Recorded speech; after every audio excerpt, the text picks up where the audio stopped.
انا بتعصب عليكي عشان بحبك، لو ما كنتش بحبك ما كنتش هتعصب عليكي. واحده من اشهر المغالطات المنطقيه اسمها begging the question، وفي المغالطه دي انا ببرر الكلام اللي انا قلته بنفس الكلام اللي انا قلته ولكن بصوره مختلفه. يعني مثلا في المثال ده انا بتعصب عليكي عشان بحبك، ايه العلاقه؟ لو انا ما كنتش بحبك ما كنتش هتعصب عليكي.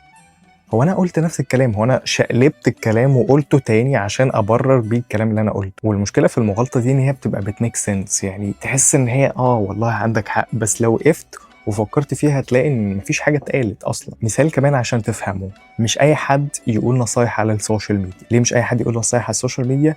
علشان نصايح مش اي حد يقولها. هتحس ان الكلام بيميك سنس، فعلا النصايح مش اي حد يقولها، بس انت برضو ما وقفتش سألت ليه النصايح مش أي حد يقولها. المغالطة دي بتتبني على شيء كأننا متفقين عليه، أو هو فعلا شيء بيبقى بالنسبة لنا شيء متعارف عليه، ولكن لو وقفنا وسألنا هنلاقي إن هو كلام فارغ، مفيش محتوى في الكلام ده، انا بس بعيد الكلام. يا اما هلاقي مفاهيم مغلوطه، زي ان انا بتعصب عليك عشان بحبك. لو انا بصيت للجمله دي هلاقي ان في ربط كده بين الحب والانفعال، الحب والعصبيه، وكانها شيء احنا متفقين عليه، ان دايما الحب مرتبط بالانفعال، دايما الحب مرتبط بالعصبيه. وده بيبان قوي في البوستس والريلز اللي موجوده على السوشيال ميديا. الجمل اللي زي طول ما انا منفعل اعرف ان انا بحبك، بس اول ما بهدى اعرف ان انا ما بقتش احبك.